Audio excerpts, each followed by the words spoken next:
这个香菜啊，它是有点味儿。我今天想试试它到底能有多难吃。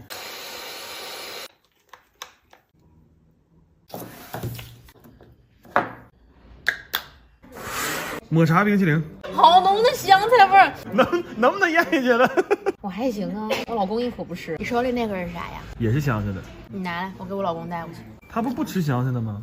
那得让他知道人生的五味啊！等你结婚你就懂了。这还接鸡毛啊！操！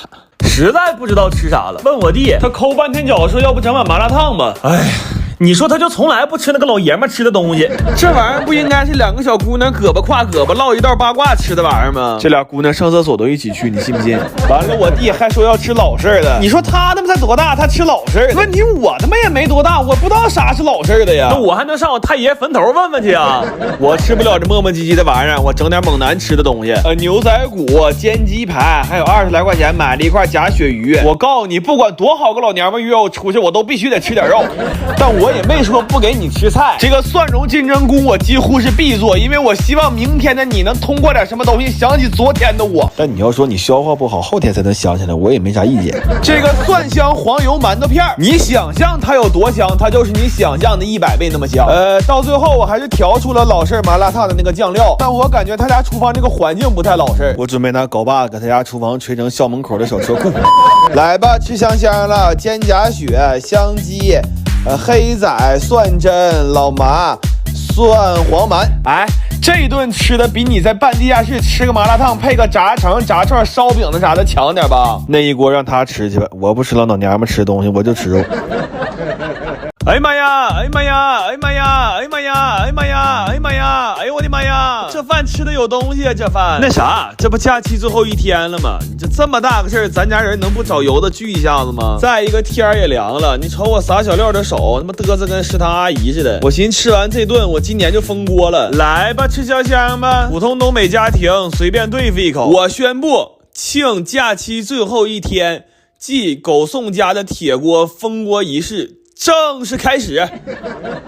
首先向我们走来的是一只将近10斤的大螃蟹，第二锅这6个小螃蟹加起来才10斤，整得人家非常没面子。完了，这个鲍和鱼就显得更小了。我弟说这么看这鲍是不是就不小？第4锅终于轮到肘子了，今天这肘子是烤出来的，这肉往下剔的那叫一个没治了。调了一个有手就会的海鲜汁儿，顺手还发了点面。包子是鱼肉馅的，饺子是驴肉馅的，就连这料水都有讲究。我妈嫌我包的太磕碜了，上来撸胳膊给我展示一波。是他包的是行，但就包出花了，他不包你有什么用？你说都成鱼骨汤去了，这公虾永远的下饭菜，五酸就得多撒料，铁板口味真奇妙。我这大铁锅呀，退役这天从早忙到晚呐，这小鸡炖蘑菇又是摸黑炖的，这知道的明白我这家做饭的，不知道的不得他妈寻我这家祭祖啊。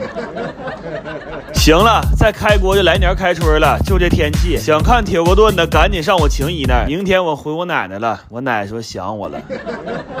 前两天有个哥们家杀猪啊，给送了一个大后丘。我本来想腌火腿，但我们家人嘴急呀，等不了那么多年。我来吧，既然就吃大串了，都给他卸他。忘昨天100块钱收个吊炉，这炉子不出意外应该比我岁数大。我给你们看看他们串这串多实在啊！半斤一串的蜜汁梅肉，1斤一串的五花，还有1斤一串的麻排，然后还穿了好多别的串。这个全翅和鸡脖子好多年没吃过吊炉烤的了。土豆和鹅蛋都是包上锡纸就扔最底下了。这一小盆里其实是最狠的，这个是虾仁猪心。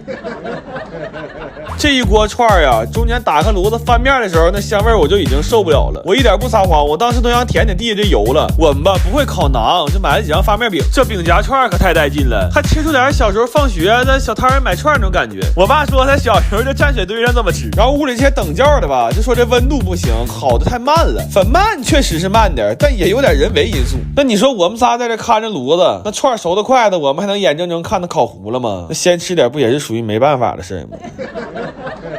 供不上溜，他们自己就想招了，有拿烤箱烤的，还有拿空气炸锅干的。我家这空气炸锅逼出不少油呢，反要过年了，油炸食品还是收敛点吧。那过年还得见人呢嘛，不是？我最后一锅就拿屋吃了，还配点喝的，一锅肉汤炖的酸菜血肠，还有一锅鲜虾疙瘩汤。吃饱喝足就得干活了，还有10来斤干肠没灌呢。这个工艺现在已经非常简单了，就买现成的料按配比来就行了。基本上手勤快点的就都自己在家灌了，而且在家整的肉吃的也放心呢。我们这一盆正好是20斤，2个6、7天就能吃了，到时候看看能剩多少斤。反正这么一折腾吧，我们也有点饿了。临了10点多又烤了一炉，我当时就寻思呀，这哪个邻居家窗户要是漏点风，妈这回得遭点罪呀。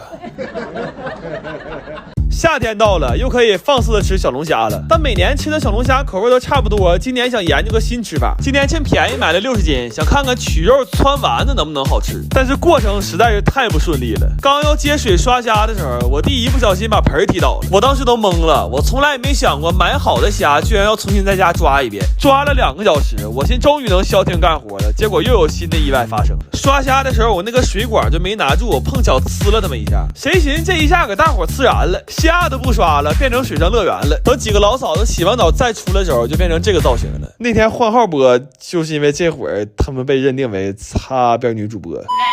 后来给小龙虾取肉可挺费劲，虾尾就没啥说的，就纯力气活硬掰。虾钳是最纠结的，就明知道它没肉，但是不舍得扔，只能一点一点抠。问题一个钳子就只能取出这么点肉了，这些我一共扒了1个多小时，取的肉都不到1个碗底儿。后来我就琢磨，这小龙虾得亏是近代被发现的，这要是早几百年发现它能吃啊，那虾钳肉势必又是一道流传千百年的老佛爷名菜。后来有点饿了，就做了个小龙虾酱拌面。我最近认识个品牌的 PR， 他看我们成天拉磨实在太可怜了，送了我一台维他命斯的破壁机。这机器贼猛，直接打整只带壳的龙虾都没问题。它1分钟能打37000转，打个果汁贼简单，可以直接放大块水果，而且整条鱼都可以直接打成鱼汤，没有渣，口感贼细腻，做任何菜都不在话下。然后吃完饭有点劲儿了，就直接给它都扒完了。55斤的小龙虾，一共就取出5斤5的肉。这丸子现在呀，全看怎么说呀。要说它是20块钱1斤小龙虾做的，听着有点一般；但要说它是200块钱1斤的虾仁做的，感觉肯定特别好吃。早上的时候做了一大锅丸子汤，这个丸子吧，就是做的有点熬人，吃的也没啥特别的，虾味倒是很浓，但没什么鲜味，特别像超市卖的那种舍得放添加剂的速冻丸子。完昨天还偷摸留了几斤虾，早上一起给做了。吃上这个，我对我汆丸子这个经典的特别懊悔，甚至都想忏悔。我发现小龙虾这一生最好的归宿啊，还是麻辣。我最近要让这个一天热死了，天天一动就一身汗，完了吃不进去饭，所以我买了400斤鸡架和200斤其他。我打算做一个解暑3件套，好让我和我的朋友们不至于在这个炎热的夏天被活活饿死。但是没想到这些东西批量制作起来居然这么麻烦，尤其是这个鸡架，差点没给我们几个做嘎了。我们得先掏掉肺子、贴骨血、皮燕子，还得再反复的浸泡和清洗，这样吃的时候才能没什么腥味儿。然后我原本打算把这鸡架上的鸡腰子给做里，但是我们试吃了一下，发现这玩意儿香是真香，但说法也确实是挺大。就吃完这一小盘之后，直到凌晨3点，我看这哥俩眼睛里汗呼呼往外冒火呢。然后这鸡架我们的做法是先卤后拌，卤完的鸡架就已经非常香了。我后来又用这原汤调了一个特别好吃的拌汁儿，但是这会儿有一个特别麻烦的事儿，就是这鸡架不能剁，只能掰，而且还只能掰一个拌一个，要不然就会出现分赃不均的情况。等把这些鸡架都装完了，我们就可以做凉拌面了。为了吃得香，我这次做的是葱油凉拌面，而且每一份里都配了一袋油炸花生米。这面条吃着酸酸辣辣的，是既开胃又爽口。但是麻烦的是，每一样东西都需要独立包装，就导致这个流水线特别混乱，后期甚至出现了1个人上厕所需要经过4个人审批的恶劣事件，就一度都要给我干崩溃了。我寻思明明是在家呀，怎么处处飘着单位的脏风气呢？然后我原本还买了5个烤箱，打算做点烤鸡架吃，现在累的也不想折腾了。正好家里还有几个闲置的空调扇，都是全新，它会持续上新。你们要是有不用的东西，也可以挂到闲鱼上卖闲置赚点钱。然后做绿豆沙的时候，我从泡绿豆到煮绿豆，全部都用的是薏米水。就解暑虽然迫切，但祛湿也同样重要。因为我们家这空调已经整整2个月没关过了，我甚至觉着我每天上秤就是为了检验昨天的泡发成果。这绿豆沙我是调味做的浓缩版，回家冻着直接吃，就是特别香浓的绿豆沙冰棍，也可以再兑点奶，那就会变成一杯带着冰碴的绿豆牛乳冰。最后把这2000多袋东西都打包了，现在这餐包只需要回家加点配菜，用不了5分钟就能得到一份既能吃饱又能吃爽的解暑套餐。然后要是想少刷1个盘的话，还可以直接做成鸡架拌面。这天热没胃口的时候整上这么一顿，可真是太舒服了。主要做完这些东西之后，哈尔滨就开始降温了，在多数城市都40多度的时候，我们一直在过20多度的夏天。就这个天气，我真的特别想感慨一句，当年投胎赌对了。